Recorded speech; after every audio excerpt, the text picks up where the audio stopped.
Next week, Thursday, I don't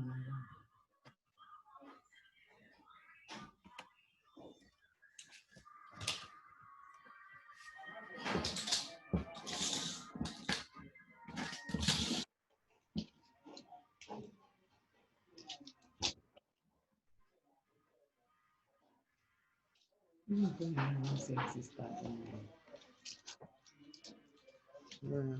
Kaya nga kwuru maka skuul mmepe. N'aka na meeting.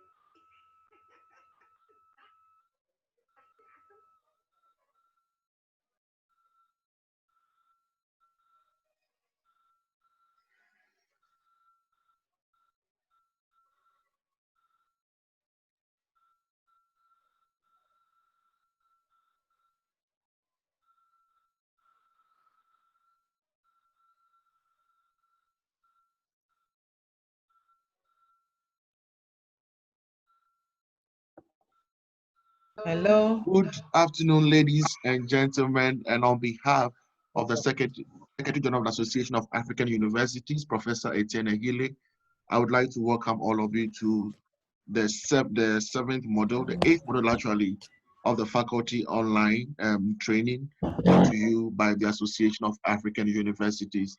And we also want to welcome all our past participants and then the new participants who are joining us for the first time as well. We already have our guest facilitator online, and that is Professor Osei Darkwa. And today we are bringing you another hands-on session.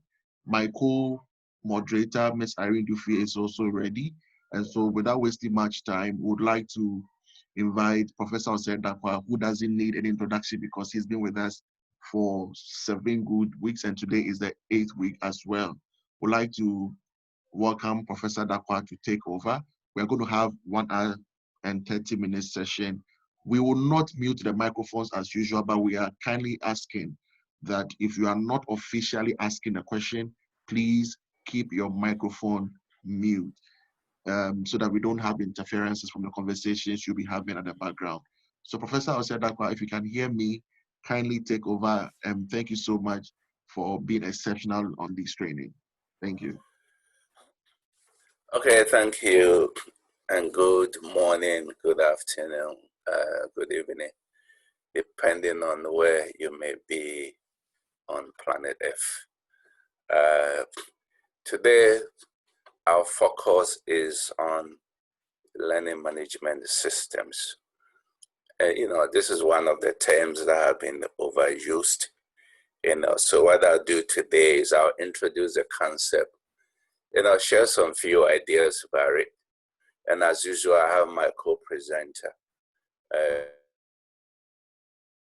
Emmanuel Freeman, who will take us through the demonstration in our section.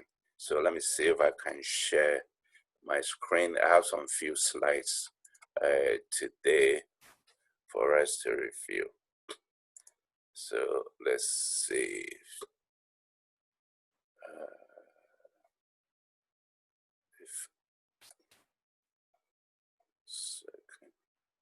Hold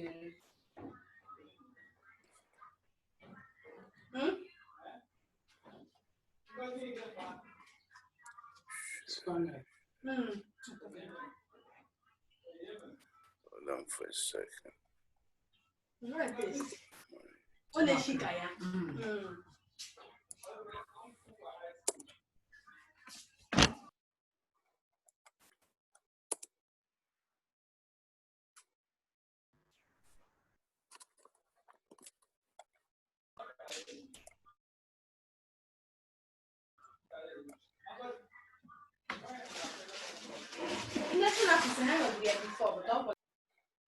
One second. I need to pull the presentation, which is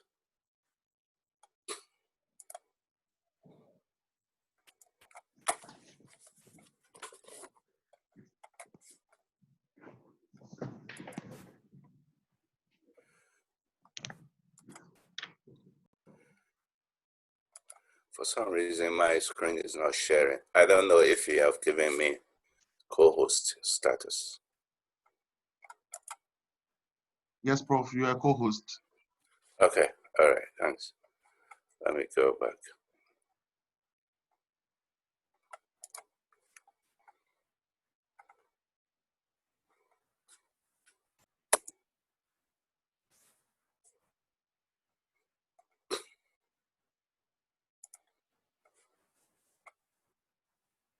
Can you kindly check Prof's co-host status, please?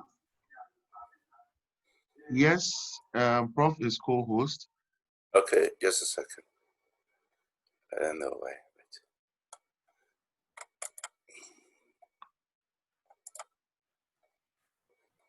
Let me get out and come back. Okay, all right.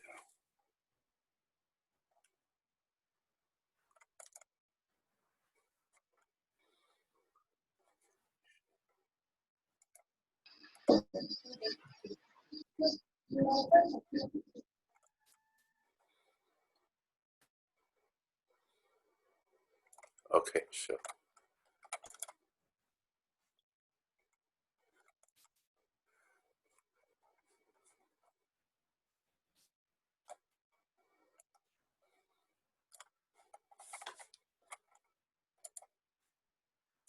Okay, I hope you can see the screen now. All right, so Yes, we can see. just some, okay, great. You know, so as I said, what is a learning management system? It's very, very familiar term. What are the different types that we have out there? And then how do you select a learning management system? And quickly, we move to the demonstration phase and the Q&A will follow. Okay. Now, we've heard about the term learning management system, but then there are a number of related terms which I want to introduce you to. Sometimes you hear the term course management system. You know, it means the same thing. You know, sometimes people say that, especially within the corporate world, because even though it's learning, you know, but then they prefer to call it course management. Sometimes you see learning content management system because it allows you to do more. There's a lot of design issues, you know, it's more flexible and things like that. You may come across the term virtual learning environment. You know, it's a virtual learning environment or learning platform or distributed learning systems, or simply is a portal, is a learning portal, you know, or instructional management systems. All these terminologies are out there.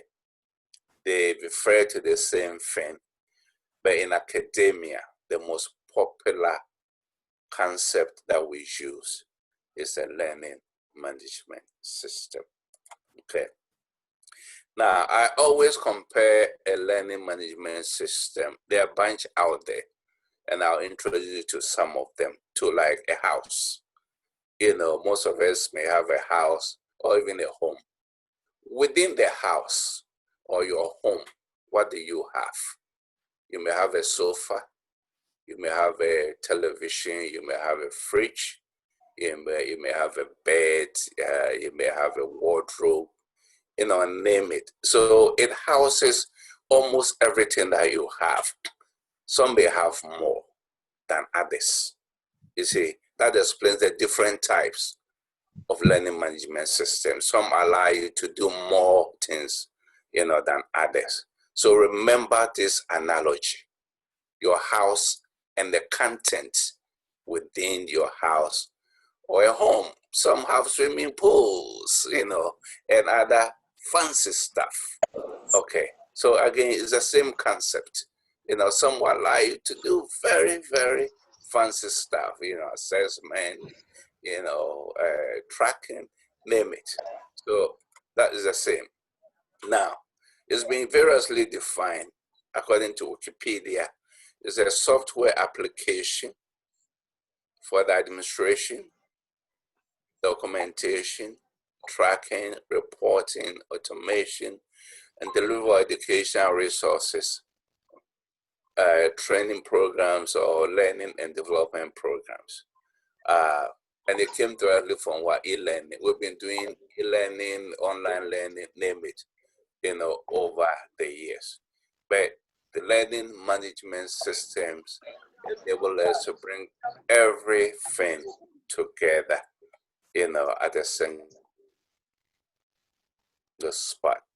So we say it's a single point of access for all the e-learning content and student records. Most schools have learning management systems, almost all schools. Some may not. They do it variously. They have, different types of software they use and platforms. But the learning management system is what? A single point of access. Like your house, like your home. You go to work and you retire. That's your single point of access. And then you make use of the facilities within your house or your home. I think there's an echo coming in the background, but it's okay. It's a key enabling technology for any time, anywhere access to learning content administration. It doesn't matter where you may be. Sometimes I'll be at home, I deliver. Sometimes I'll be at the office, I deliver. And sometimes I even be on the road,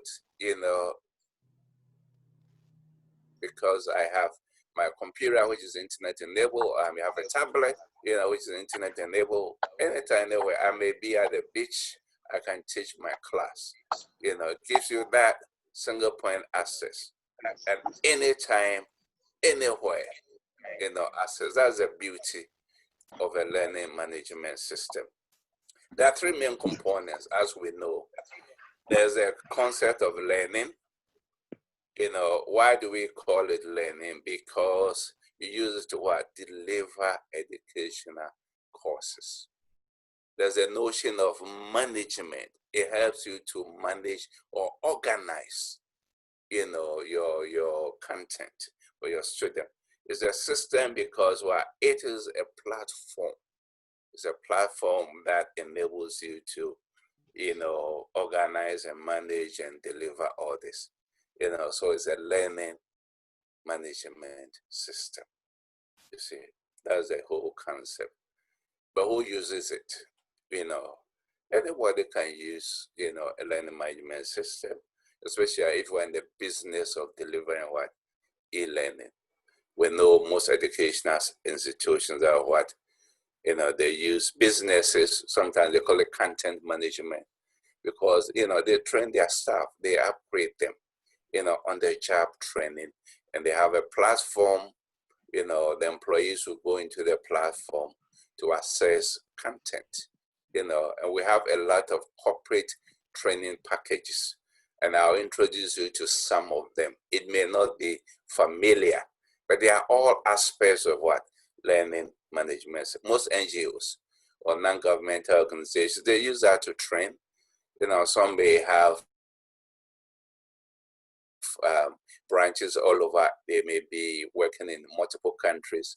They train their staff. They use learning management system. Government agencies, they use it, and again, most of these online platforms, they are based on a learning management system.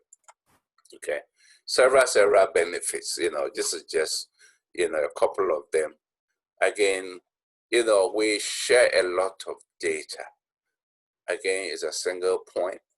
It enables you to what? Organize and safely store. Anytime the information is there, you submit grades to your students, is there on a system, on a platform, in the cloud, you know, somewhere. It monitors learners' progress. You can always go in there to track the performance of your student. It improves resource allocation. Again, because why? It's a one-stop facility, you know, so you don't have to go here, your grades are here, your lecture notes are here. No. So resource, in terms of resource allocation, is more efficient. Personalization is one key. You know, you monitor a single student, and then you can send personalized messages, and it improves e-learning accessibility. There are a bunch of benefits. These are just a sample of the benefits. The uses, as I said earlier, educational use, employee training, orientation, knowledge retention, a bunch of them. You know, this is just a brief sample. Now, if you want to use a learning management system, as I said, your house and what you have within the house, what are the components to look for? What are the basic components of a learning management system? One is multi-channel access. The fact that you can access it on multiple devices. You know, sometimes I use my computer and I use my tablet, I use my smartphone. You can access the same, you know, content. Course management that is what we use. That's why it is called course management system in the corporate world. Document management. You know, you're able to upload your documents. Course calendar. You know, this is a very useful tool in most of the learning management systems. You know, it helps you to organize your lectures.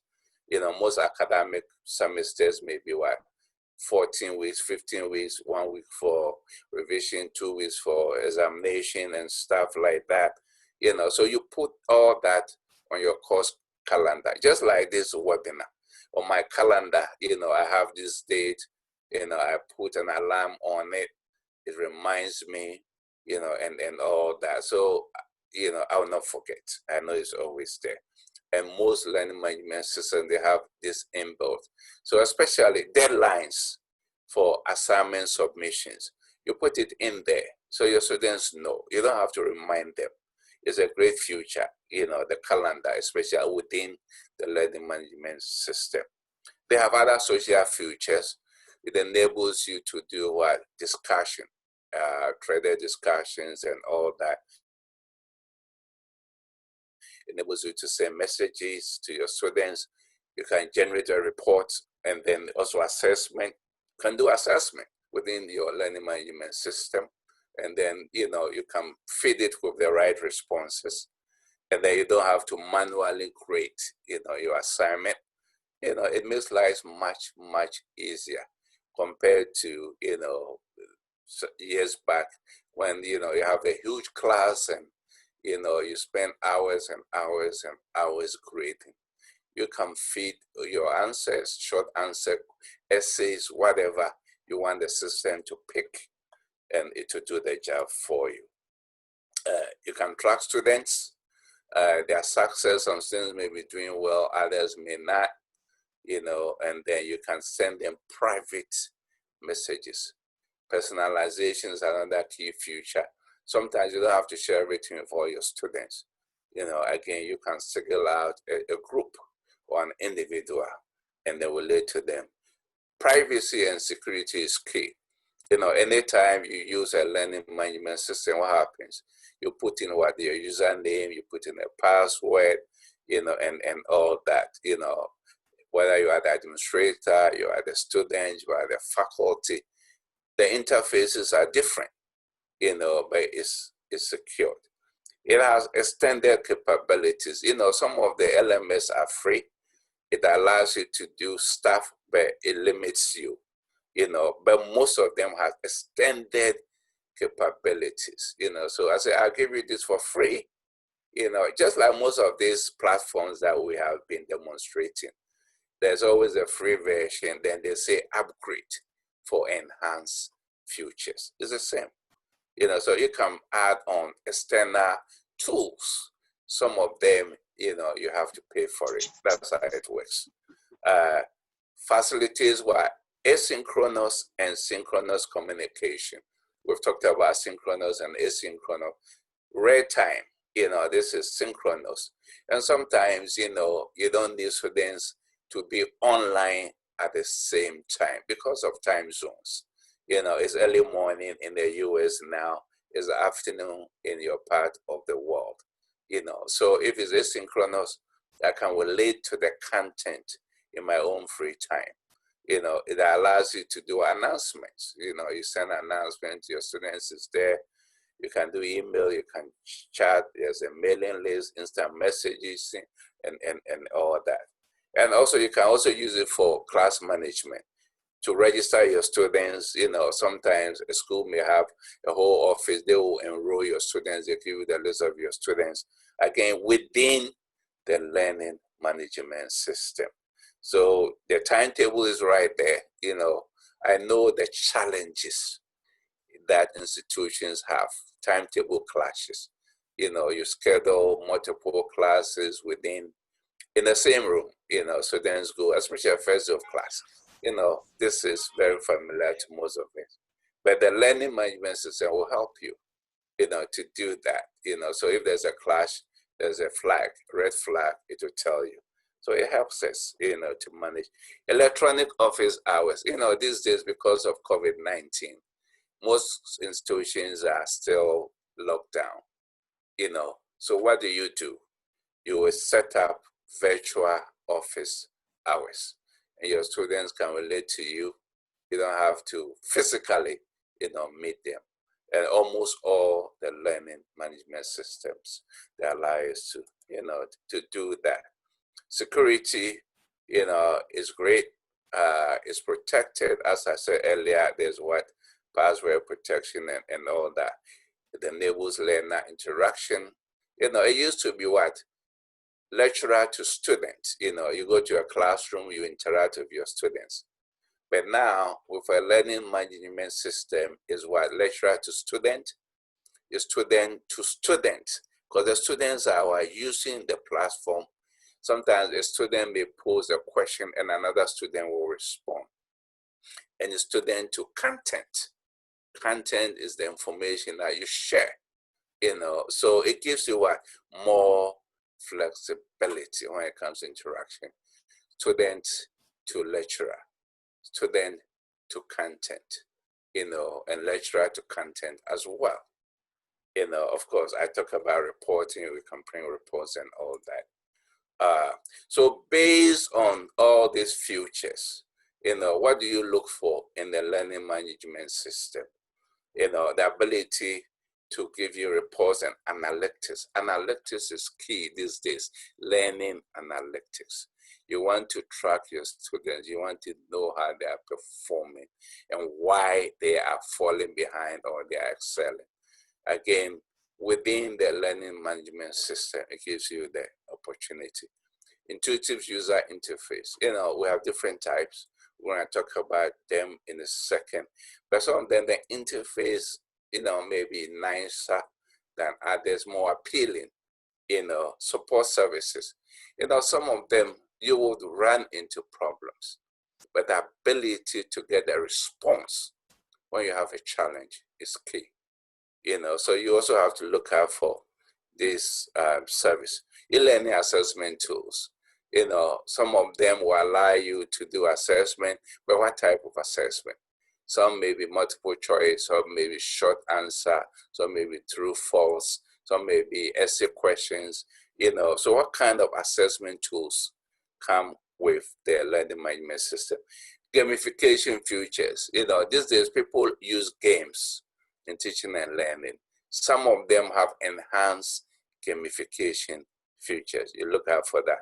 Social learning support are all those, social learning tools embedded within a learning management system. So you look out for most of these features. Now the issue is, how do you select a learning management system. What are the options out there? So we have the corporate versus academic learning management system. I mentioned that earlier. You look at the learning goals within that, the course timelines involved, whether it's a certificate or a grade, or sometimes there are badges. These days we have type of learning that people don't really need, a grade. They may need a badge. They may need a certificate to show that they have acquired a body of knowledge, and a bunch of tools for social learning. So one is corporate versus academic. Is it designed for the corporate world or is it designed for the academic world? Free versus commercial. Some of them are free. We call them open source. We talk about them in a second. Others are commercial. You need to pay for it and all that. And then SaaS is what, software as a service. Sometimes it's what you need. That is what you subscribe to. You may not need the entire package. Take the example of the music world. Maybe there's a DVD or there's a CD. It may have 12 songs on it. Maybe out of the 12 songs, you're interested in just one or two. But you have to buy the CD. Enter Spotify. They say that pay for what you want. So you don't have to buy all the 12 or the CD of the 12. You can just get the one. So it's a kind of service that you want, that you pay for. So these are all innovations within the LMS world, so that you don't have to, spend money on what you don't really need. Course creating. Remember I talked about learning content management system, which allows you to do more. There are a lot of designs, mostly for the instructional designers and staff, because they will use that to build, the courseware for faculty. Now, we have different types of learning management systems, as I said, based on the divisions, whether it's academic, versus corporate, whether it's commercial, versus open source and all that. Within the corporate world, we have specific learning management systems designed for the corporate world. iSpring Learn, remember last week we talked about iSpring Suite, but they have their own learning management system called iSpring Learn, which is part of the iSpring Suite. So it's one corporate LMS. Possible is also another. SAP, Litmus, MindFlash, LearnUpon, Adobe Captivate. All these are different types of corporate learning management system. They may not be very familiar, because in the corporate world, that is what corporations may use to provide training. Because some of these are multinationals. They are all over the world, and they need some robust course management system, for their staff or their employees. So that is one category of learning management systems. Then when you come to academia, we have a bunch of them. In academia, we have classified them into two broad categories. We have what is called the proprietary. Proprietary means what? It belongs to somebody and you have to pay for it. It's not free, and there are a bunch of them. These are just some few examples. Blackboard, even within Blackboard, there's Blackboard Ultra, Blackboard Learn, and it's still undergoing changes. Canvas, there's eCollege, there's Desire to Learn. I think recently they changed their name or so. There's Modular, and there are a bunch of others. These are proprietary. Proprietary because you pay for them. And I'm sure some of your institutions are using. At my institution, for example, we use Blackboard. We use the Blackboard allows you to do both synchronous and asynchronous teaching. So there's Blackboard Ultra, and there's Blackboard Learn, you know, and other components. Okay, and I'm sure some of you are familiar with Canvas. These are the ones you pay, proprietary. Then we have the other category called the open source. The open source, to a large extent, they are free, but sometimes you need to pay for add-on features. Moodle, very, very familiar. You know, most schools use that because it's open source. And as I said, some enhanced features, you need to pay for it. There's Sakai. You know, sometimes in Moodle, other features may be free, so it may qualify for both proprietary and open source. There's Schoology. Some of you use Schoology. There's also Google Sites, you know, who comes with the Google package, and it's free. You know, you can use it. So these are the open source. We have the proprietary, we have the corporate. You know, three broad categories. They do almost the same thing, you know, but then it's just because they've been put in different categories. And now, how do you deploy this? You know, some of them, we call them, you know, cloud-based software as a service. You know, somebody is hosting, you know, these big IT companies, Google, Amazon, you know, IBM, you know, is in the cloud somewhere. You do very little. You just pay for the service. That's why we call it software, you know, as a service. It's a vendor who is hosting it. You know, they do all the technical stuff. You don't really need, you know, your own unit within your institution, you know, to really host your own stuff. Or you can host it, you know, what they call self-hosted. Within your own school, you have your, you know, server center or data center or whatever you call it. And then you host all your LMS plus other applications that you use to run your university. You know, so most universities may have their own, you know, ERP, you know, that they use from admission to alumni. You know, I call it from A to A. Everything is there. Admission is there, registration is there, examination is there, security, housing, name it. You know, they host all their stuff. Of course, there are pros and cons of all this. We don't want to get into that. Desktop application, this is an option, but it's very limited, you know, because of storage space and all that. Or mobile application. Mobile is a way to access, you know, these ones, even though they are mobile platform that they are LMS that have been designed for the mobile platform. But mobile is a way to access your LMS. These are options, you know, so you have to think about it. Do we want to go, you know, the cloud where we just pay somebody, we don't have to deal with all the hassle and all that? Each of these has its pros and cons. Or do we set up our own data center, hire our own IT guys, you know, to manage it, you know, or what? These are, again, options, you know, options. And then, as I say, in terms of the licensing, which also goes to whether it's open source, it's proprietary, or it's corporate. It's open source, as I say, it's generally free, you know, because sometimes you need to pay for some of the enhanced, or you pay for it, you know, sometimes it's a monthly subscription, periodic, you know, and stuff like that. Different types of licensing based on whether it's open source, whether it's proprietary, or whether it's corporate, you know. So there's a licensing model, there's the subscription model.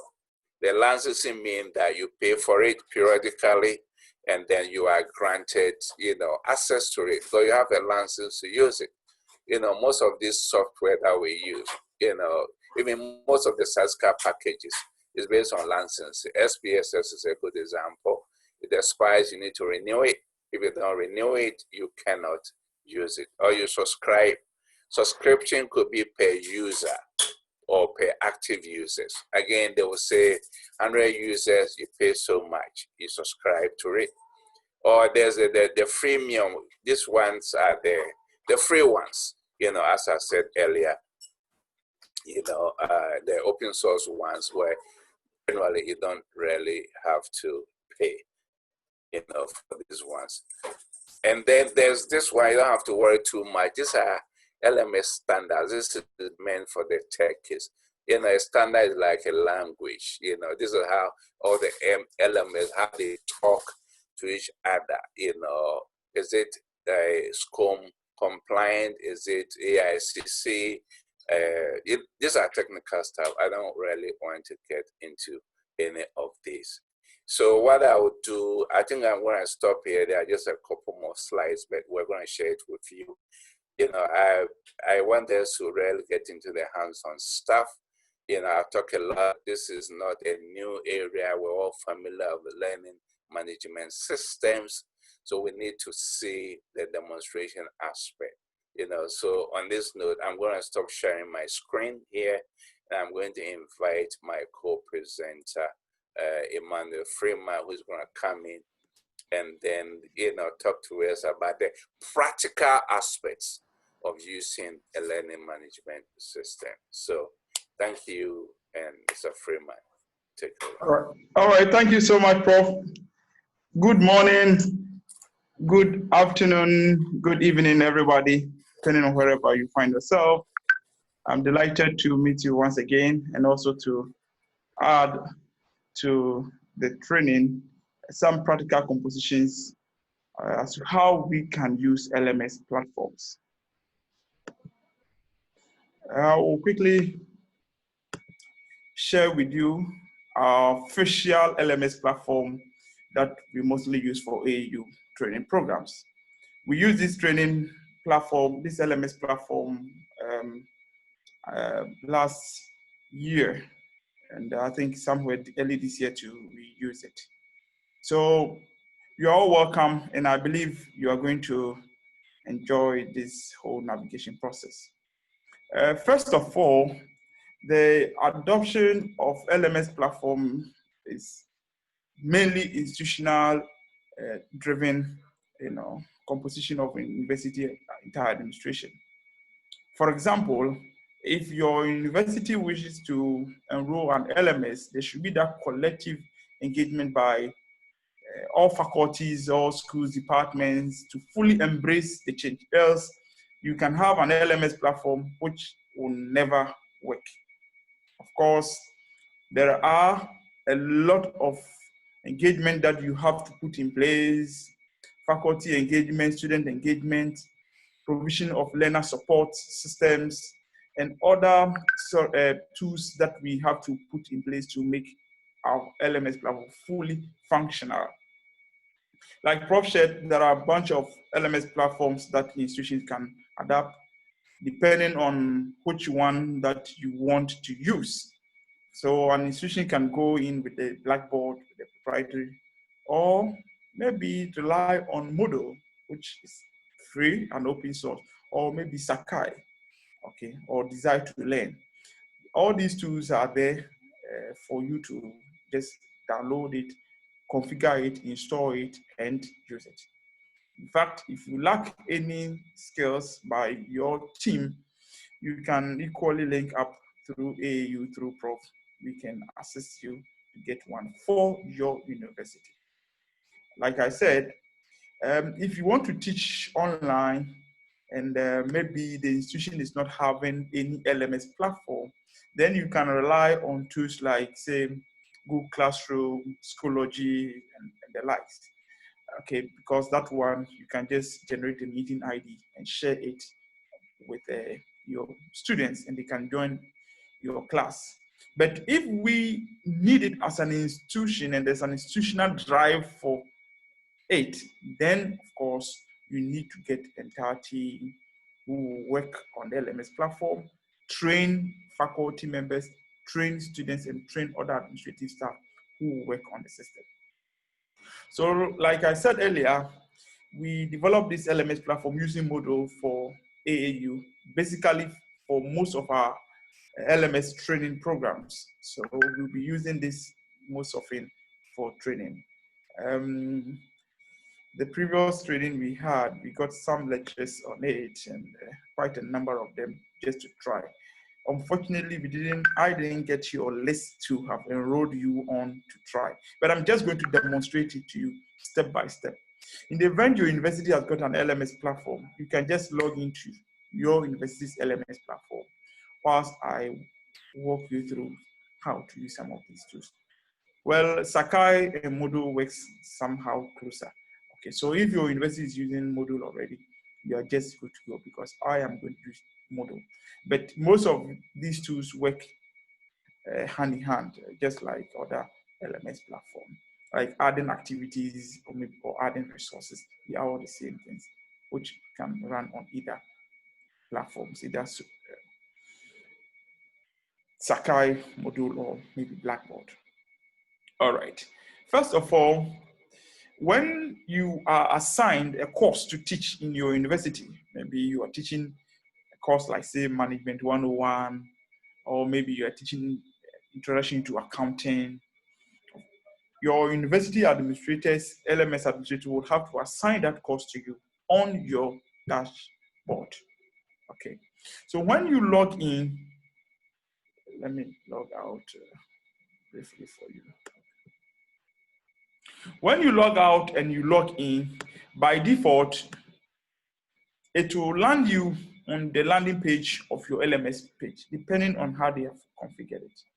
So the courses that you have been assigned to teach, you see them maybe on your dashboard or something like that. So for example, if I am teaching maybe e-commerce, I can just click on to enter the e-commerce. But for the purpose of this training, I created this course, Learning Management System. I called it LMS 101.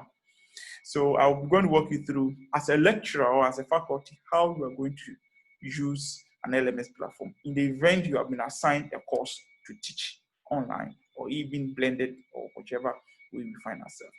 And as the new normal has come to stay with these issues with online learning and emergency remote learning, we can never take LMS from the equation because we need to organize our deliveries well on the LMS platform, engage the students on the LMS platform, and you can use other tools like we shared the last time, the synchronous, asynchronous tools, to also link up to make your teaching very effective on there for your students. So I want to enter my class. So the course that I have been assigned to teach today perhaps is Learning Management System. Okay, so that is the course. And then I have got a blank shell. You can see topic 1, topic 2, topic 3, topic 4. These are blank links. Of course, you need to populate this page with resources, and you need to make sure students are equally having access to this platform, and they should be able to have their resources also available online. So what do I do first? The first thing that you have to do is to turn the editing on button if you're using Moodle. I know for using Sakai, you need to turn editing on. So you can see that feature where you can edit your content. Remember, we share like a content management system. You will see a blank course shell, but you need to populate it with resources. Okay, so you need to turn the editing button on first. Always remember, please book it down. What will make you different from a student is this power of the editing button on or off. So once we turn it on, you see the edit buttons and other, plus add activity or resource. You see all these things here. You can add many topics. If we are teaching, let's say, 10 weeks. So I can have, maybe if I'm teaching 10 topics, I can just add it. So I've added, depending on the topics you are teaching. You can just remove some if you don't need it. Perfect. So this is my blank page that I need to populate this page with resources. Take note of these two critical things on LMS. On LMS, we have activities and we also have resources. It's either you are adding an activity or you are adding resources. Now, let me click on to see the dichotomy between activities and resources. When we talk of activities, for example, we have assignments, chatting, making choices, databases, external tools, taking feedback from students. It could be asynchronous, forum discussions, could also be asynchronous, glossaries, lesson, quiz, could be synchronous or asynchronous. Survey, wiki, workshops, or in fact, all these things are activities that we perform on Moodle. And when we want to add resources, we have like sharing a book, a file, a folder, LMS content package, labels, package URLs, video resources, everything resources you want to share. So take note of these two key activities we perform on the LMS. Either we add activity or we add resources. Good. So let us set up our course page. Remember, some of our students, on the LMS platform will tell you that we don't even know our lecturer. We just go, the resources are there, we just connect. Some will also say, we don't even know.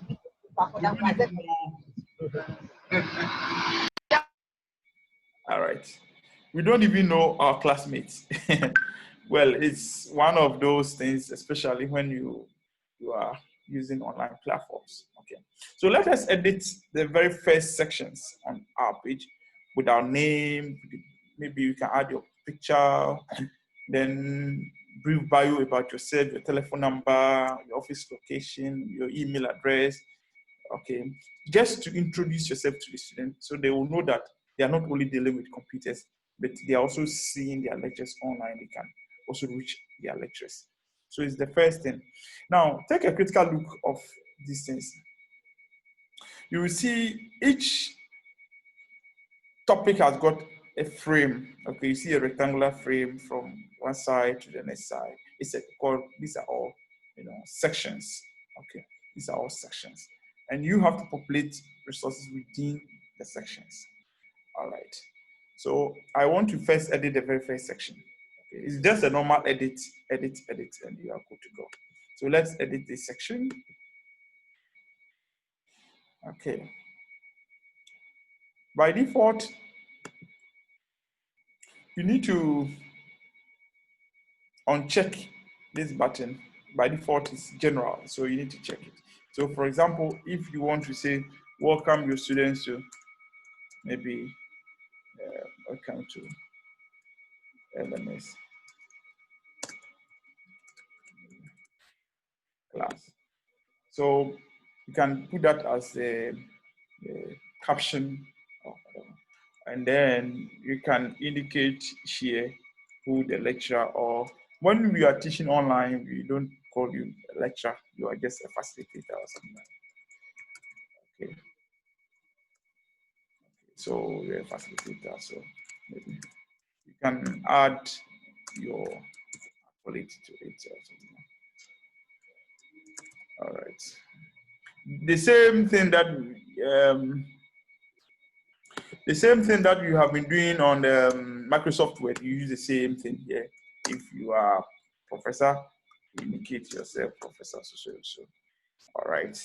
Okay, so you can add your other accolades, PhD, for example, MSc, for example. We can add all those things you have been doing. Then you can add maybe your email address, since most of things you'll be working from home. You can add your email. You can add perhaps your institutional email address, maybe if you want to share it. Okay. Then you can add your phone. It's very necessary. You need to provide all these resources.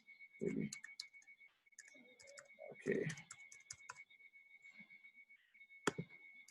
Because some students will be joining from elsewhere, indicate your country code. Well, you can give a small bio of yourself here. You can copy and paste it if you have it. Something small. You can bold this.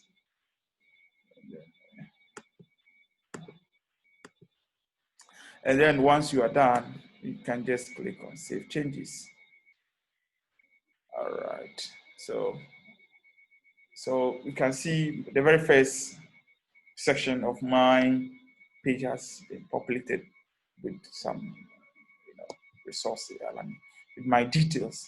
At least the student knows what it's all about. Okay, so for example, the very first topic you don't want to show topics. Maybe you want to share the learning outcomes or the learning objectives or model descriptor, whichever way you call it as an institution. You need to edit that topic as well. It's always important for you to share the learning, the course outline or the model descriptor, so the student will know how the semester is going to flow at the very first page. If there are textbooks you need to share, you can share it at the very first section. It's very important. All right, so here, for example, if you want to share like, some people call it model descriptor, like, depending on how you describe it, maybe or the course description or whatever. So here you can copy and paste the course description, key details here. Okay, you can just put it there. If you want to add some descriptions here, you can just indicate it here, some short description. Then you click on Save Changes. All right, so the very first section has been done. Now, assuming I have my resources somewhere on my desktop, and I just want to share it, there's no need for me to just hassle about. There are two ways of sharing resources here, and I'll show you the easiest way. And then we will take it from there. All right. Okay, so for example, if you are sharing this,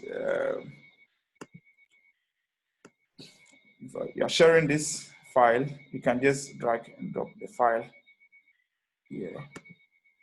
I just use the drag and drop approach. All right, unfortunately, it went to the bio. So for example, I need it here, I can drag and drop it here. Okay, so assuming this is the course outline, this is a file on your desktop and that you need it here, you can just drag and drop it here and it will be. Once you have turned the editing on, so assuming this is your course outline, you can just say course outline, you can edit it. You click on enter and it's saved. Good. So the student can click on this one to download it.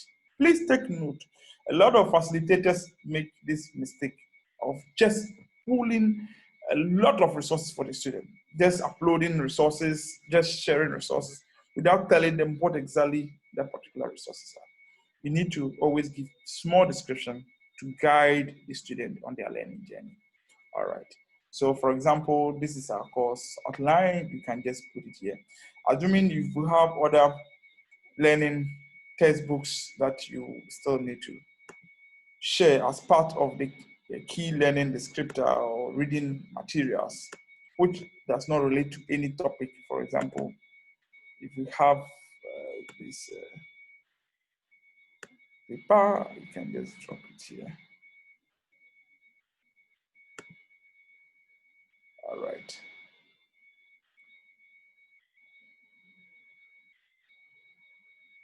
All right, so I just shared this this material. It could be in PDF or any file format, and the system will be able to upload it. If you think the file name is too big, you can just click too long. Sorry, you can just click on the edit button, and then just share anything that you still want to share. You click on enter. So, or if you think this is the course textbook that you just brought in, you can just push it there. Good. This is one way, that is a drag and drop approach I shared. Alternatively, you can just click on this add activity or resource. Remember, anything that we share for the student to download and watch and view are resources. So for example, if you want to share a PDF file, a Word file, and video file or anything, these are all resources. So for example, if you want to share any file like a PDF, like the course outline, you click on the file, you click on say add. Okay. Indicate the title maybe this time around, you are talking about maybe I want to indicate it like say course outline too. Just as a, you can ignore the description or you can put here the description. Then you can drag and drop the file here, or you can browse and pick the file, choose the file.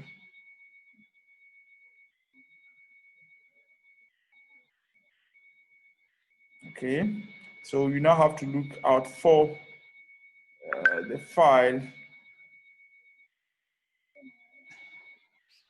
Okay, I don't know. I just want to pick up a file. Okay, so I'll just pick up this file and say upload. Okay, you see, you are taking more than 2 minutes to do this. Once you can ignore all these, things, then you click on save and return to course. So I have uploaded this. It took me more than 6 steps to get here. Meanwhile, if you have the file open in your window, in a folder, you pick the file, you drag it and drop it, and you are good to go. So I'm showing all the alternative ways. So if you cannot do the drag and drop, you can pass through the add activity or resource. You add resource, if you scroll down, pick resources, and you are there. All right, thank you. That is that on that. So now you come in here to properly start navigating through your courses. Okay, so you can have, for example, the first topic here. Maybe you can just edit this one and then indicate. Always don't forget to uncheck the custom. Maybe the first topic you say maybe introduction to say learning management system. That is the first topic. Always remember that every topic should have a course learning objectives. Okay, the objectives. Call it learning objectives. This is very important you share it with your student. Always highlight it nicely. All right, so if you have your 1, 2, 3 learning objectives, you indicate it here nicely. Or if you have it already in your slides, you can just copy it and paste it in this section and you are just good to go. Once you are done, you just click on Save Changes. Perfect. So we have now established the frame for the first topic, Introduction to Learning Management System. So we are now going to add the very first slide or first learning resources to this particular topic. All right. So let us add a slide or something. I mostly prefer the drag and drop, so just permit me to do that. All right, so assuming that I have a slide, this presentation that Prof shared. All right, so I just pick up the file.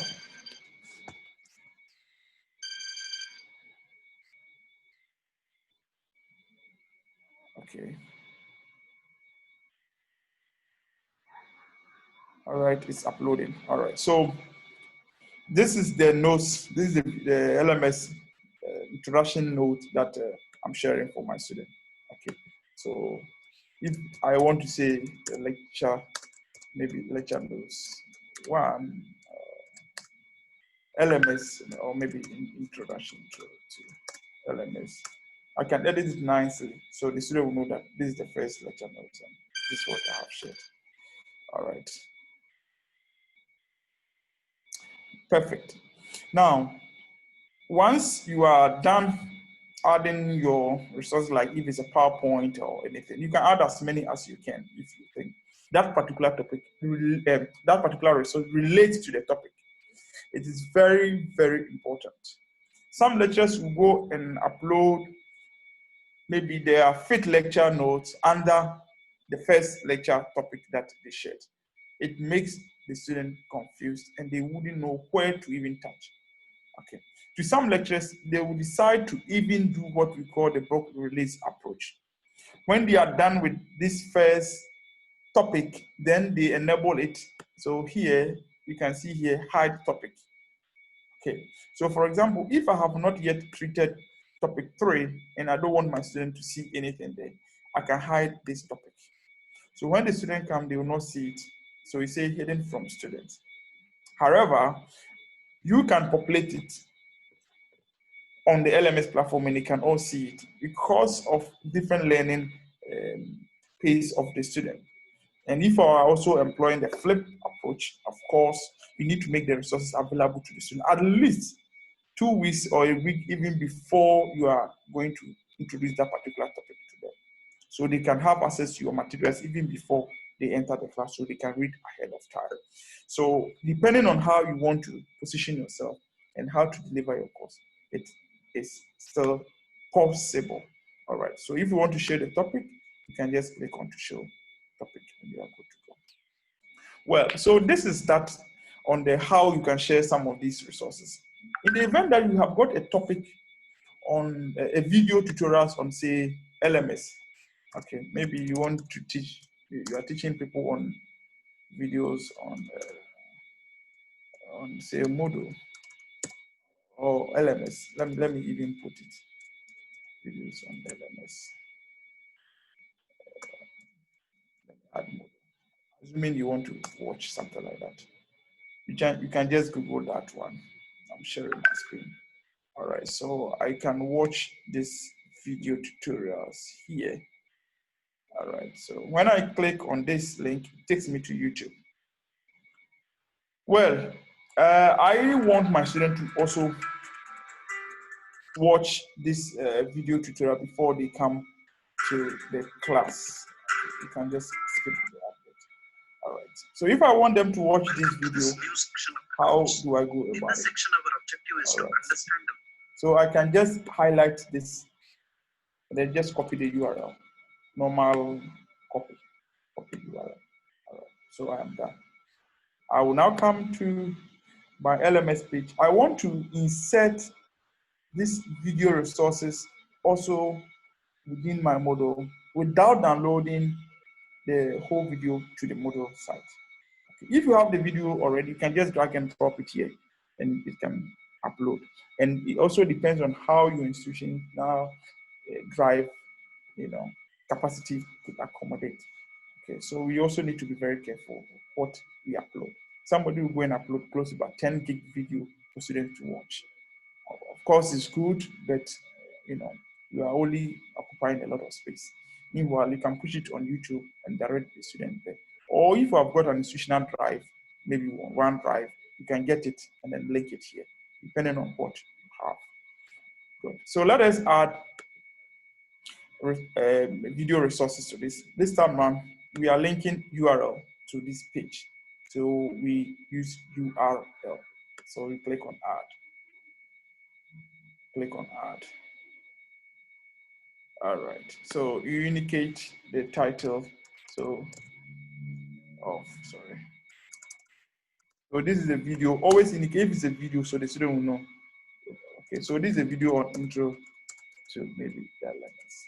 All right. Then you paste the URL that you copied on YouTube. Just paste it there. Now, you need to do some small settings, which is not difficult, under the appearance. You can leave it even blank like that. It will still play for the student. But if you want it in a certain frame within the screen, without throwing the student away from your LMS page, then you need to do something small on the appearance. Okay. Okay, so here you indicate the type of appearance, the display, if you are going to use automatic.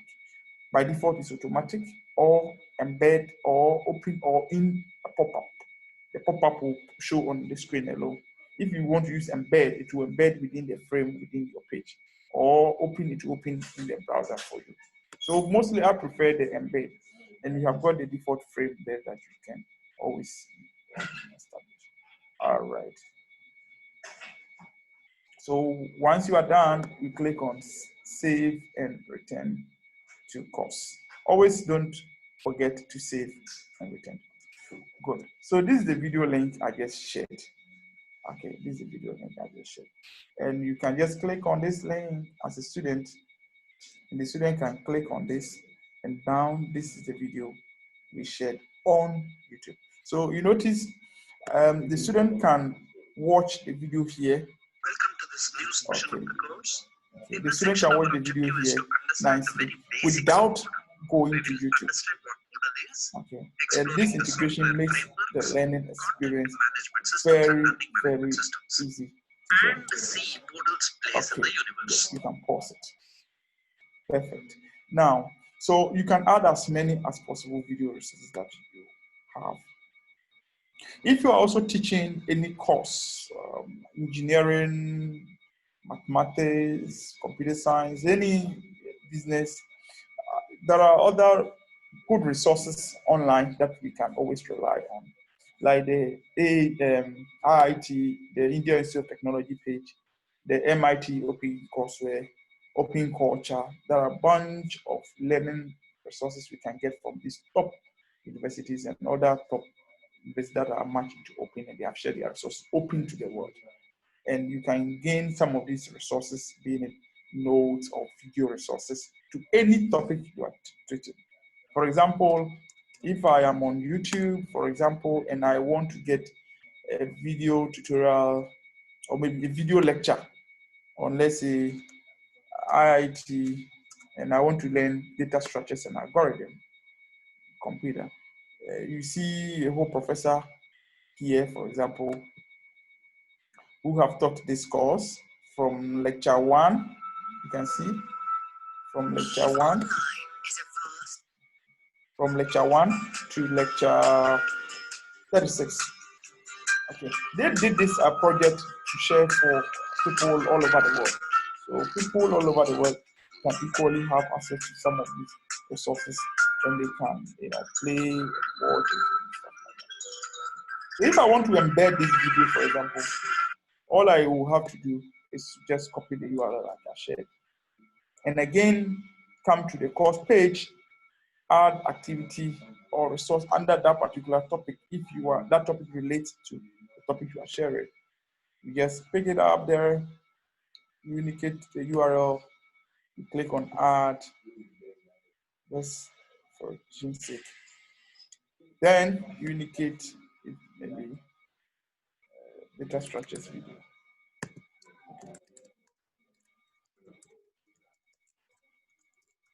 Okay, just paste the link there. And again, you can just click on embed.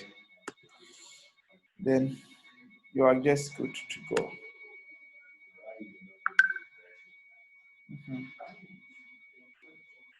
Good. So this particular video, when the student click on, it will open just like the other one, and that is the professor. When the student click on to watch this, the video by default has got other functionalities. For example, a topic by topic video, not only the topic one per se. So it will move to the next topic, to move to the next topic, to move it to the next topic, and stuff like that. All right. So that is enough on the activities, the resources. You know how to share PowerPoint, you know how to share PDF, you know how to share URL. It could even be links to general sites that you want them to watch. Now, how do we add activities under the same topic? For example, if you want to add maybe an assignment for the student like Prof shared, you have to indicate the timelines for the assignment submission, due dates, and everything. How do we set it up? Well, depending on your institutional policy, if there's a policy that all submissions should be made through a similarity, tool, like say Turnitin or maybe iAuthenticate, then of course you need to set up the assignment link through those links. But you need to get some of these plugins and you have to buy it. For example, if you want all your students to pass their way through plagiarism check, via Turnitin, they need to set up the assignment through Turnitin. So they can upload the file through Turnitin to generate the similarity check, and the lecturer can see and also see the file the student submitted. If it's a thesis or a project work, always set up the link so that the student will pass it through. This is an attempt to also check for quality submissions. Of course, it's expensive to get some of these tools, but if you have it, it's always going to add a lot of value to your institutional quality delivery. Otherwise, you can equally use the normal assignment link if it's just an undergraduate submission or even postgraduate. You can just use the normal assignment submission link here. So you can click on assignment, you click on add. Okay. All right. So here you indicate your assignment name. Maybe you are doing, say, assignment 1. Maybe this is your assignment 1. Then you can give some description here as to what you want the student to do. Please don't just create the assignment link without telling them what to do. Give them some description as to what they have to do. Guide them. All submissions should pass through the system. Assessment due date is from this. You indicate the due date on the system so they can see. And you can even display it on the student page. Okay, so due date, you indicate it, and then give small description. All submissions should be done. 0 rate policy, anything that you want to communicate to the student as part of the guide for the assignment, have to provide it. If you want to display that description on the course page, you can just check it here. If you think it's not necessary, you want them to click the link before they see it, then of course you can uncheck it. So here you can add the file, the assignment file here. So if you know where the assignment is, you can just browse and upload the file there. Okay, or you can just drag and drop it as usual. So if you think maybe this is the file.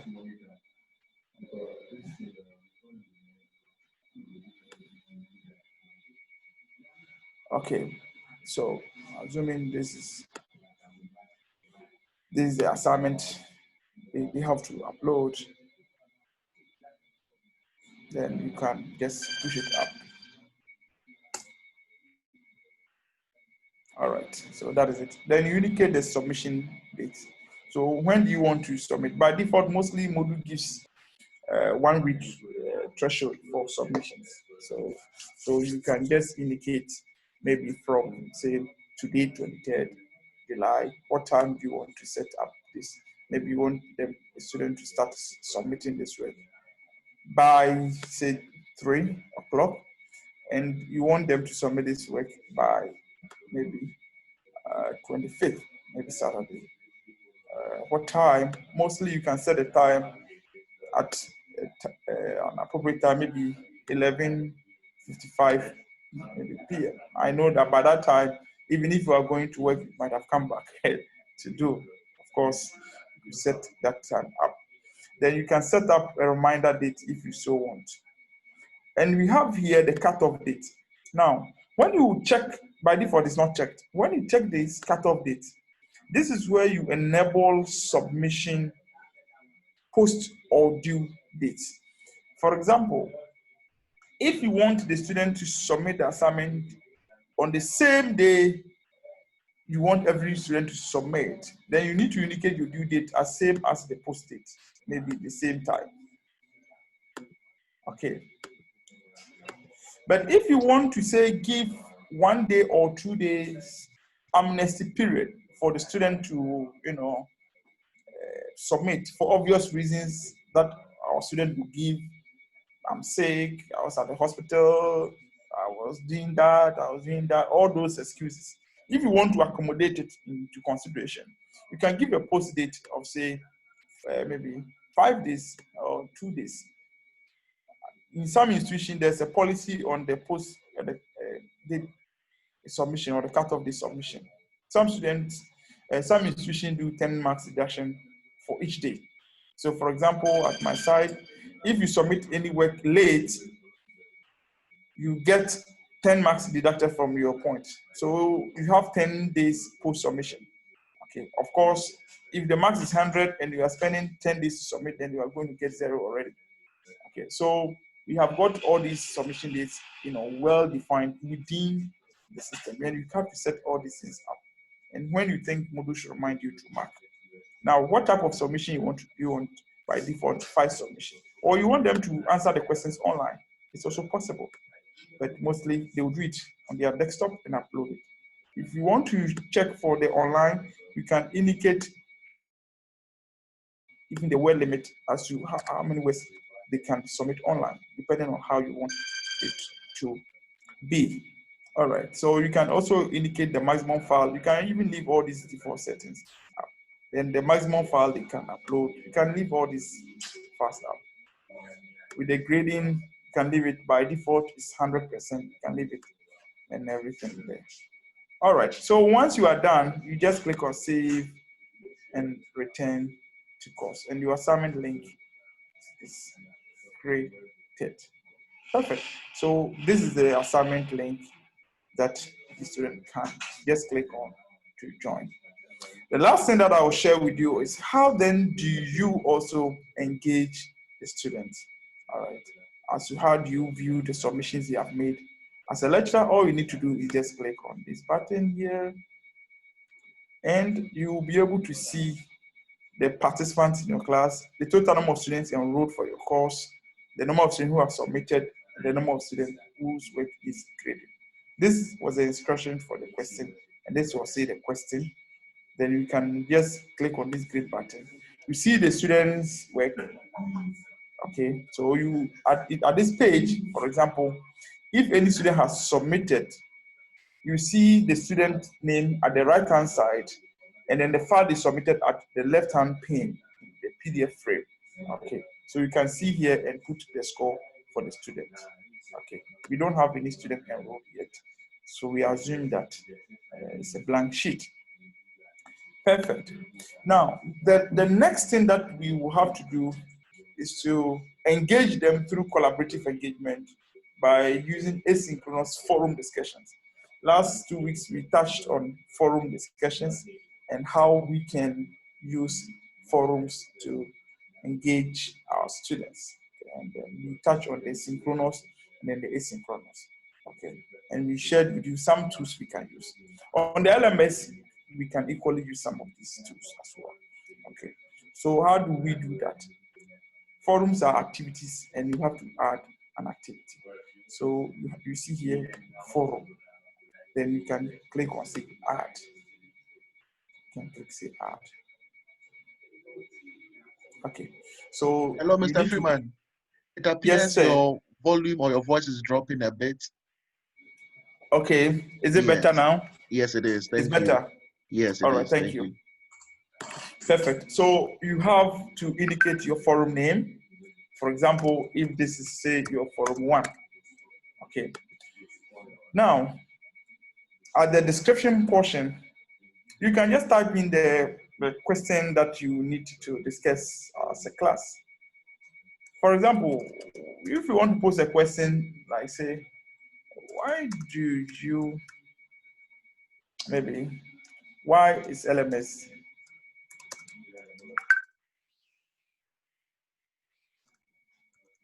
or say teaching learning? Okay. Then of course, you need to set it up for the student to know the question. There are different forum types. I would always prefer you to use the single, simple discussion. Or if it's a question and answer forum type, you can set it up. I'll show you the simplest one. That's a single, simple discussion.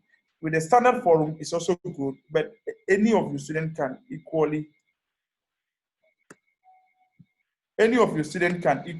share a new discussion topic, which might not be even relevant. So always get that control and set the single, simple discussion. All right. Once you set this up, you can maintain all these default settings.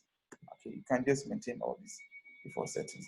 If you want to grade them, the grade pass, you can do that. If you want to enforce rating, okay, or you want to sum their rating and see who did what, you can indicate that. Okay, okay. So or you can do the count of ratings or average ratings or whatever, or maximum rating.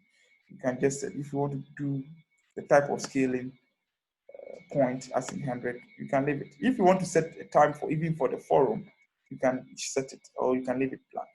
Once you are done, you just click on save and return to course, and your forum is created on the LMS page. Good. So this is the forum. So the student will just click on this forum and you see it. So this is the forum one. I started it. So why is LMS needed for teaching and learning? All right. So if a student wants to reply, you just click on this link and click on reply.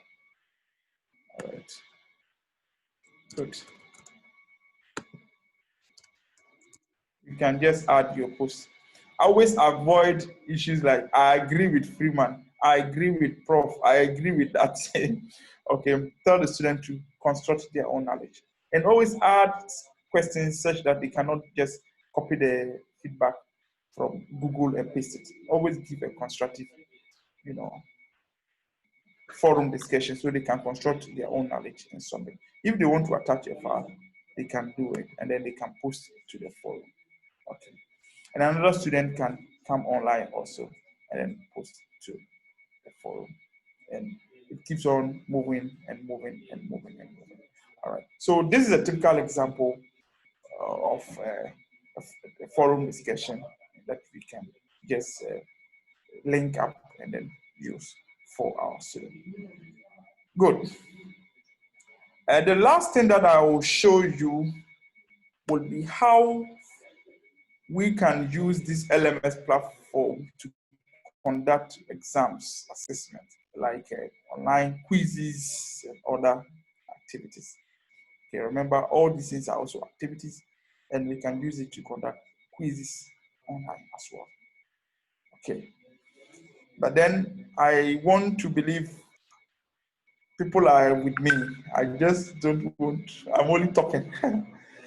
Please, if you are following, can you just type Zoom AAU so I can see you are following? Yes. Good. And actually, Mr. Freeman, I was going to suggest that we spend about, we need Q&A sessions, and next week is actually an online assessment. Okay. So we can perfect. defer that and do that next week, add it to the other stuff, so that we can let people ask questions and we can interact with them before time is up.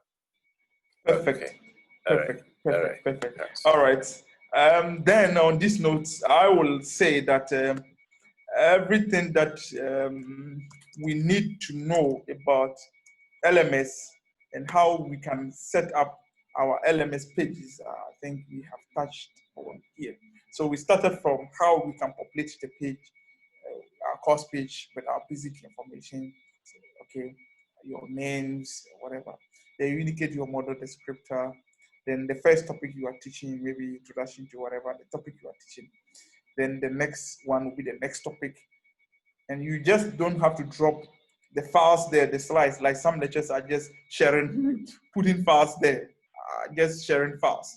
But you have to share files with other activities with directions, okay? The difference between just teaching online and face-to-face is that here you have to be at the side of the student whilst you guide the student on his or her learning journey. It's very, very important, all right? So we will leave the next topics for maybe next week's engagements, and then we can take it from there. Thank you so much, and I will take some questions. All right, thank you very much, Professor Darkwa and Mr. Freeman, for the presentation. We'll move straight to the Q&A, and I see Techno Phone Part 3. Your hand is up. I have given you the opportunity. Please go ahead. Mr. Freeman, you can stop sharing the screen too. Okay, good.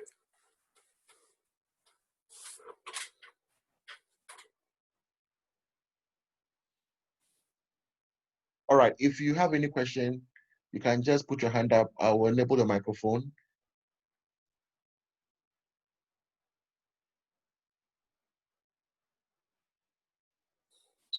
Yes, Ayeni, please go ahead.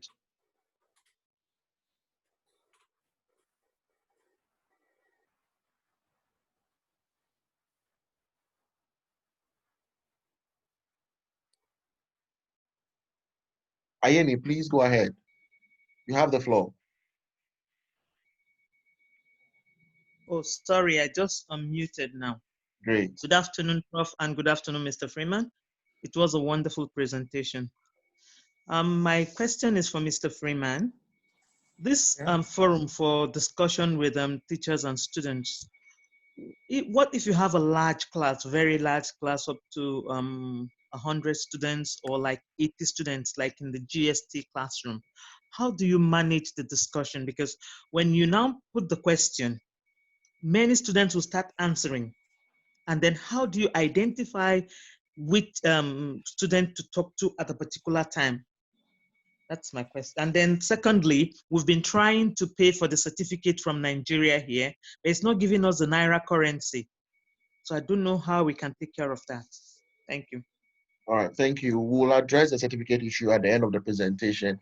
But Mr. Freeman, before you give a feedback, let's take Jacqueline's remark as well. Jacqueline Okello, please unmute yourself and go ahead. Thank you, Prof, and thank you, Freeman, for the presentation. Mine is just a follow-up to the previous question. What is the maximum class size for an online class? The maximum class size, and if I'm tagging lecturers to my class, what is the maximum number of lecturers that can teach one class online? Thank you. All right, thank you. Let's take 4, and then Mr. Freeman, you can answer. All right, so Techno, can you please ask a question?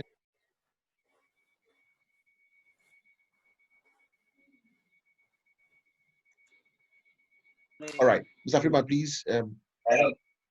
Hello, okay. Okay, good afternoon. Good afternoon. Can you hear me, please?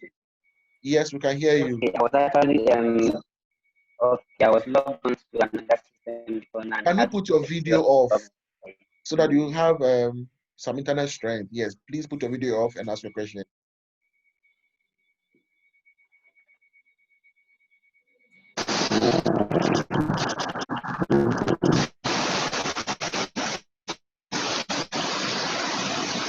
Oh. Okay. Yes. Well, thank you. I would love to answer the very first please go ahead. question. Yes, I'll use the system to demonstrate how you can see your students who responds to the forum. Yes, so once you create the forum and you make it available for the students, of course, you will be able to see how the student responded. For example, I am enrolled to this course, that's why I'm here. If another student replies to maybe the main discussion, I'll be able to see that student name. And always, as an instructor, you have to create that opportunity for the student to learn from each other and also to enhance that capability for them to construct their own knowledge. So a student can respond to a colleague student post, or the lecturer can come in and respond to the post of a particular student. Okay, it fosters learning.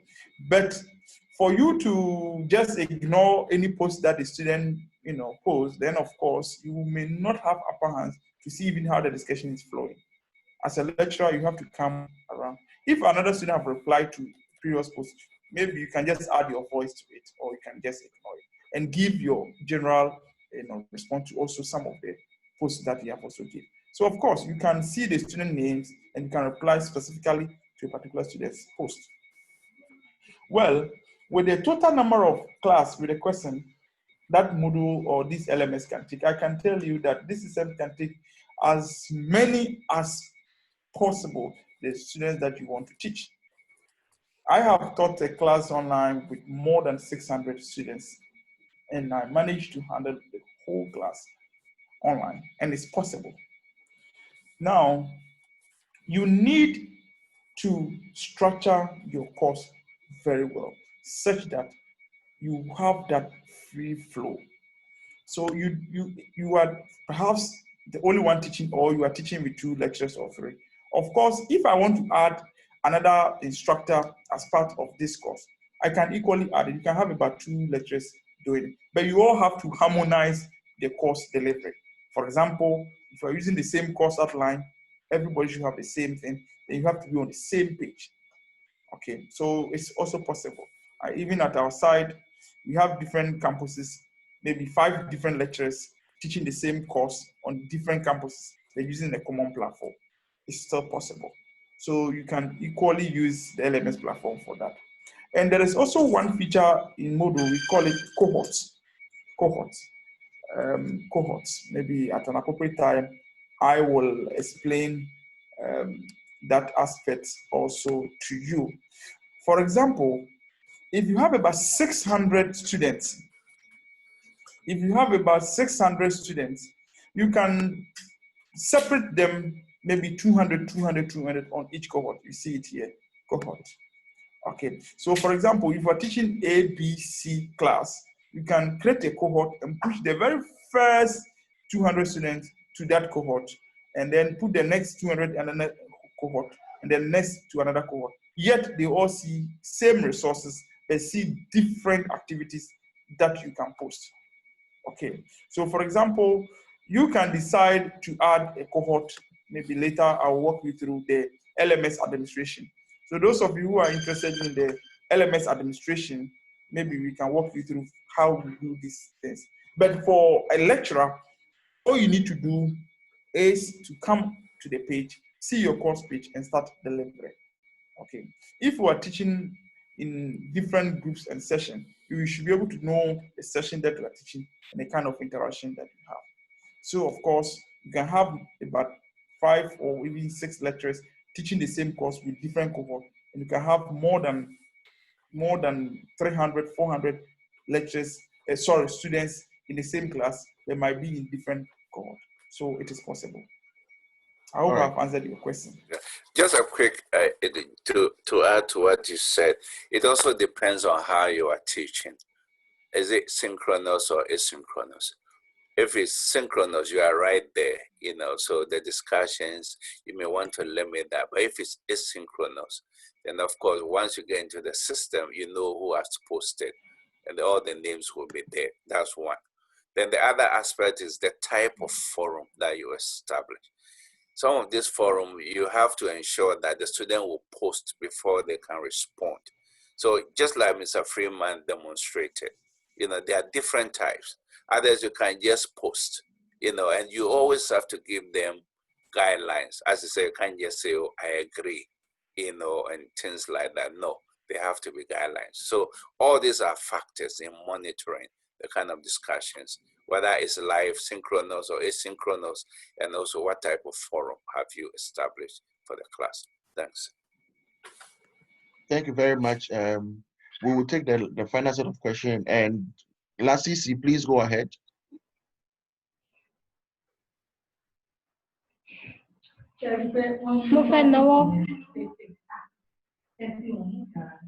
Yes, Lasisi, please go ahead. We can hear you.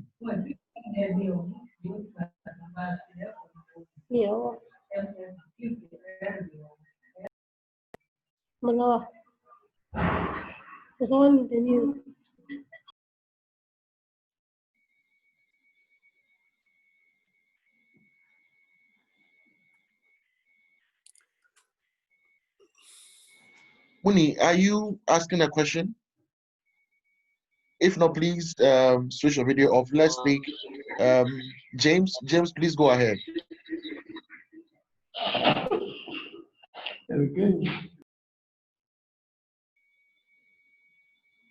Okay, good afternoon, please. I've been having difficulty, getting the audio of Professor Freeman.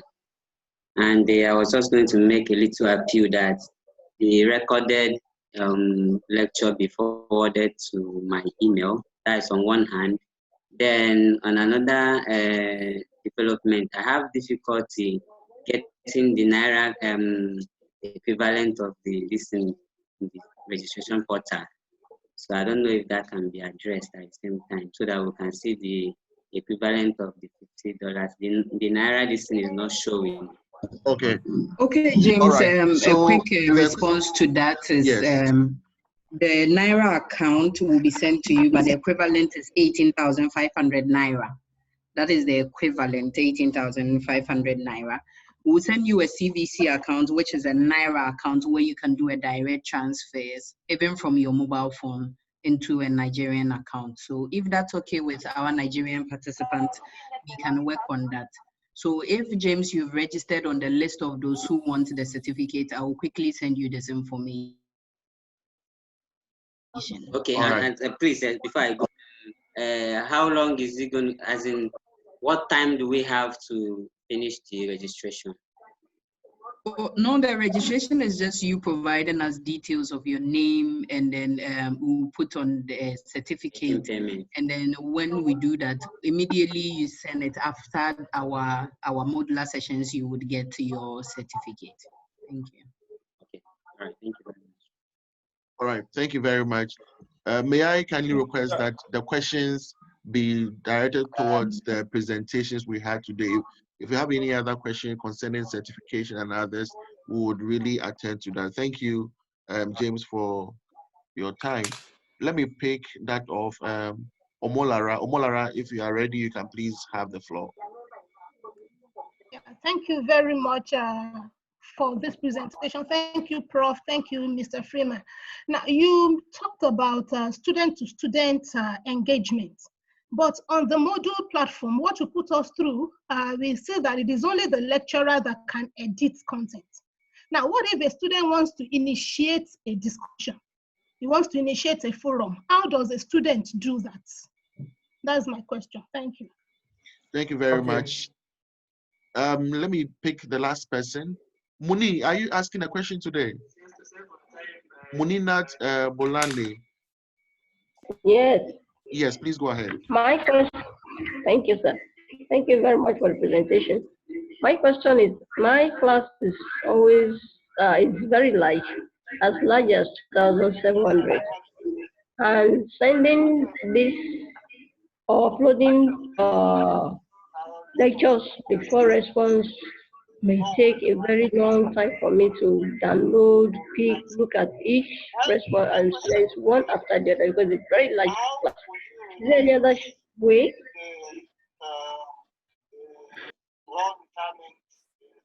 All right. All right. Okay. So, Mr. Freeman, there is another question that I have privately sent to you. I've seen it. I've seen it. Okay. Okay. So I'll use a system to demonstrate to members as to how to go about it. Yes. The very first question that I saw is, how do you register students? Okay. How do you register students? Sorry, what's the question again? Hello. Can I please continue on? Good. Well, someone asks, how do you register students? Well, like I shared with you, using some of these LMS platforms are mostly institutional, drives. You cannot just wake up one day and install your LMS platform and tell the whole school that this is the approach I want to use to teach. There should be that kind of consent by your dean or your HODs.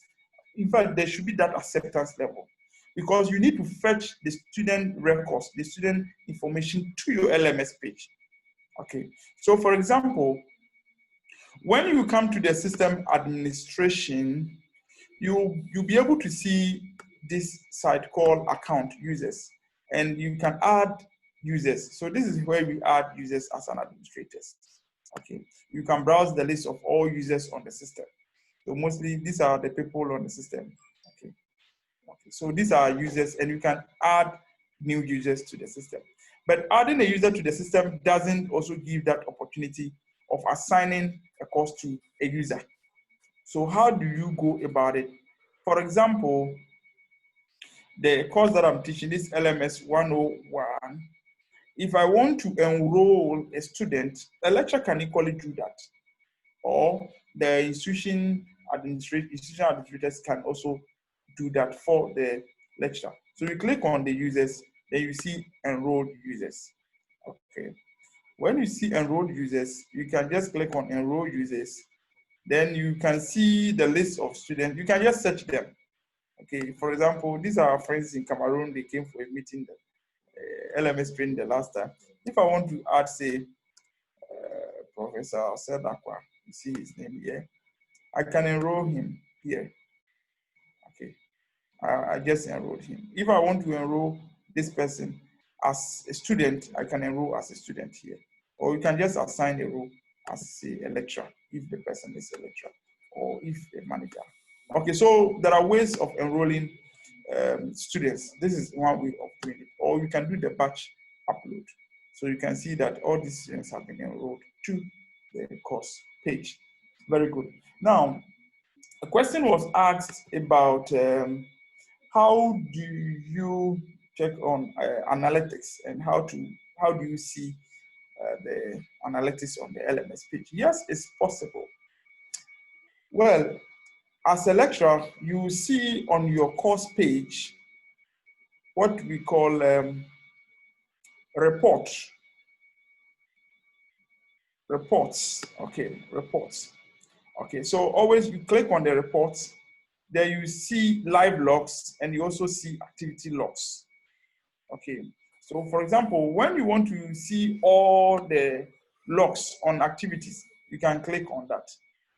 Okay, so if I want to get the logs, I'll just click on this. So these are other analysis. So I can see who entered the system, who came online, whatever, anybody who came online, including assessments links. So if there have been assignments that a student have to do it, you should be able to see. So you notice that since I logged into the system, and this is why we use also to perform analytics on the auditing on the system.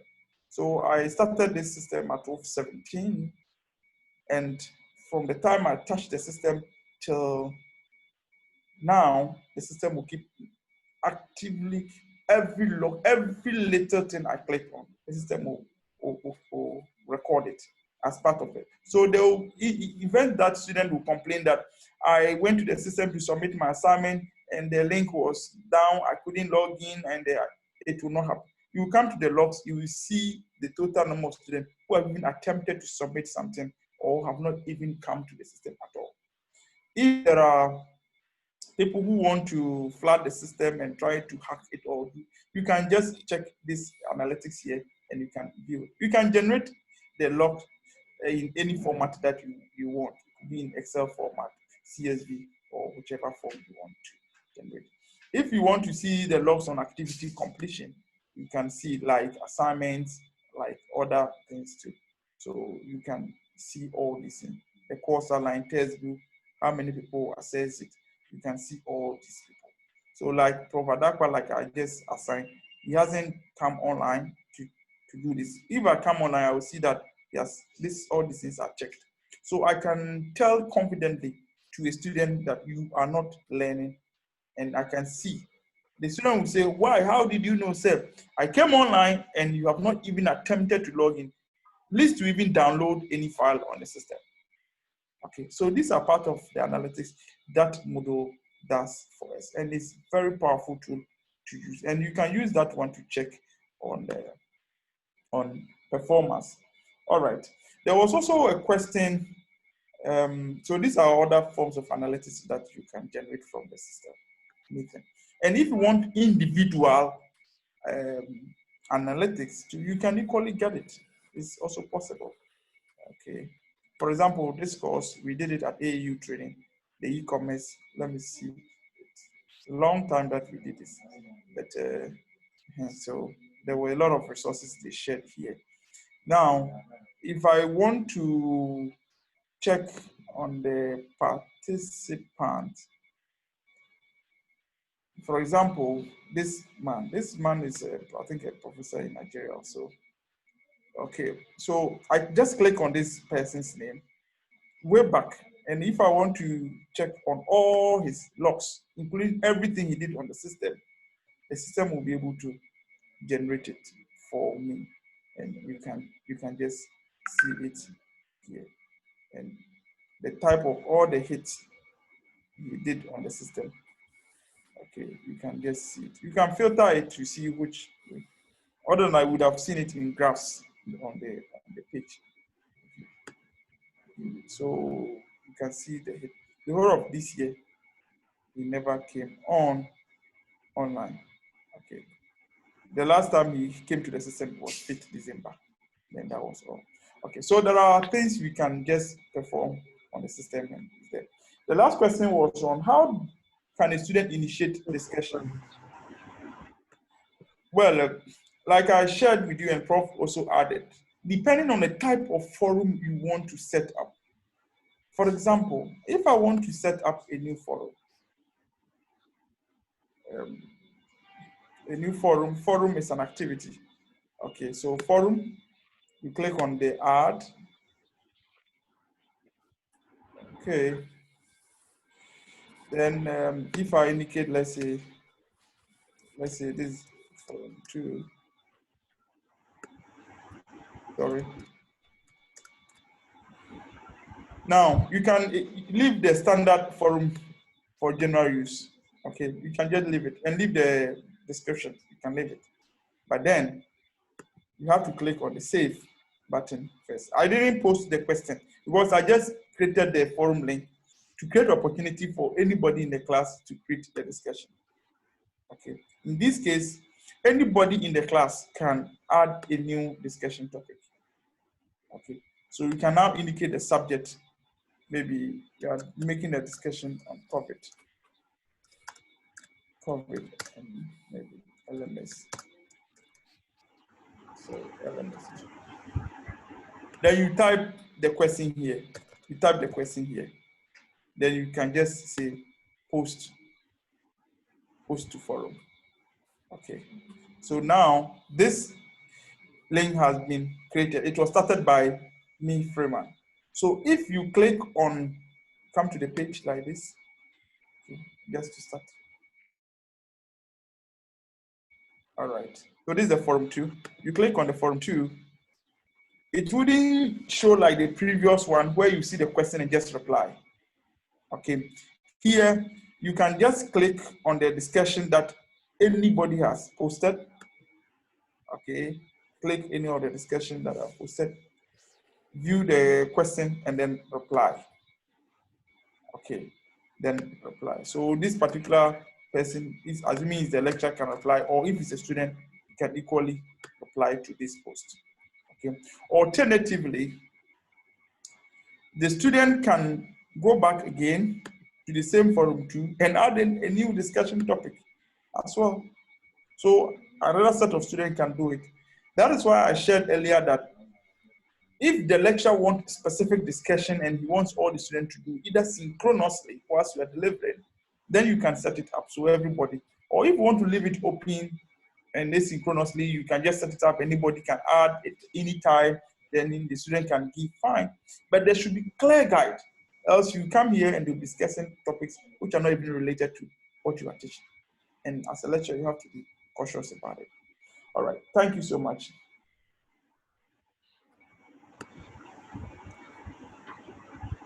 I hope I've answered the question.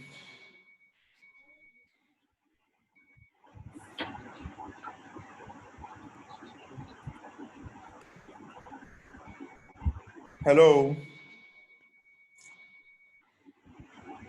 Yes, thank you very much, Mr. Freeman. Yes, Freeman, we can hear you clear and loud. Yeah. All right. Thank you. Done well. Thank you very much.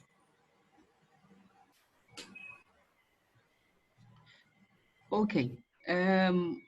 Prof, we are ending the session, and so we would need your last word so that we can also give the final announcement, please. Okay. All right. Thanks again. Let me thank all of you for joining us today. As I say, it's a series of, sessions that we're bringing to you. And next week we'll be looking at, online assessment. Assessment is one of the most important topics. We know, we have all issues around examinations and all that. Now we cannot go to the classroom. We have to do it online. Now, how do you do online assessment? There are challenges with, face-to-face assessment, as we all know. The challenges will not vanish even within the online environment. It all depends on the tools that we use to do online assessment. So that will be the focus of next week's in lecture. So let me thank all of you, and hopefully we will see most of you next week. Thank you. Okay, thank you, Prof. So still on the, thank you, Freeman. I forgot to add that it has been an insightful session, and I hope we are all taking note of what has been taught here. We also want to remind everyone that for those of us in Nigeria, we have put the account details in your email, in the chat, which is 18,500 Naira. Very, very very, very cheap or expensive.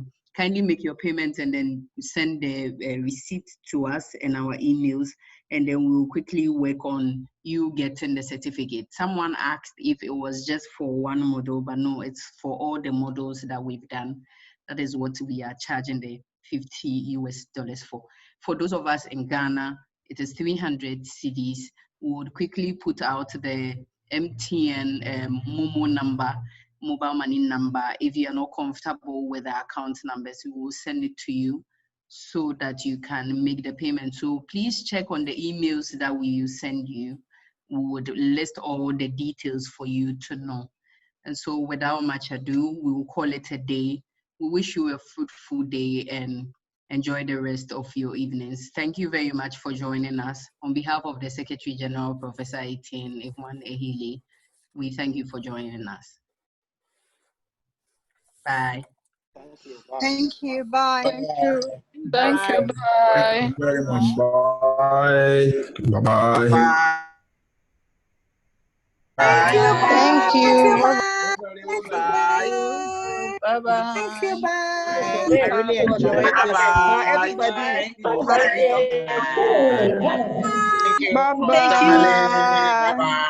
Thank you. Bye.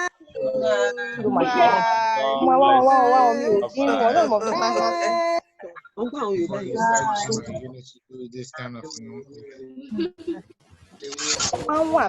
every now. Àwọn yẹn ti ń jápa, ó ti kú 81 látòrí 145 jẹ́ kémi náà jà. ẹ má jàpá, ẹ dúró síbẹ̀ o.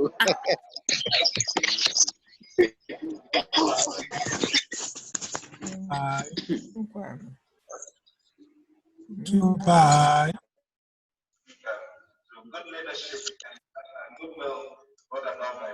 Bye bye.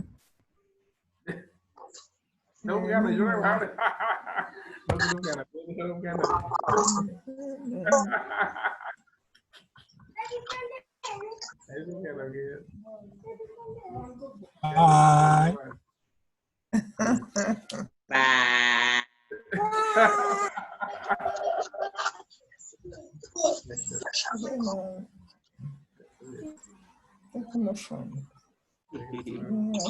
Thank you so much. See you next week. Bye bye.